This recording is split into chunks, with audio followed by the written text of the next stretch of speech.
besar untuk memusnahkan organisme.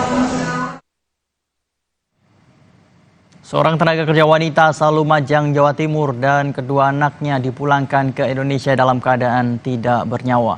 Mereka tewas di Malaysia setelah terseret banjir saat mencari ikan di sungai. Satu persatu ambulan yang membawa jenazah seorang pekerja migran bernama Lastriani dan kedua anaknya Muhammad Diam dan Amalia tiba di rumah duka Desa Kebonan Kecamatan Kelakah, Lumajang, Jawa Timur Minggu sore.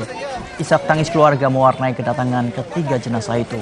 Proses pemulangan ketiga korban berjalan cukup lama karena mereka menjadi TKW non-prosedural.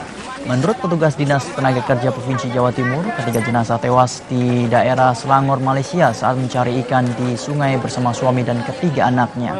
Saat mereka asik mencari ikan, tiba-tiba saja datang banjir cukup besar datang dan menerjang mereka.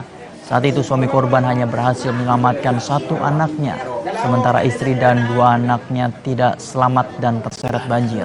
Usai disolatkan di masjid, ketiga jenazah dimakamkan di tempat pemakaman umum desa setempat. Kalau info yang kami terima sementara emang ada banjir bah sepertinya dari air banjir datang tiba-tiba gitu. Info yang dari teman-teman di Malaysia seperti itu. Sedang kerja atau gimana? Infonya sedang mencari ikan bersama satu keluarga. Nah kebetulan suami bisa menyelamatkan diri beserta satu orang anaknya. Kita satu keluarga ini. Jadi tiga ini jenazah yang kita kirim adalah ibu dan dua anaknya.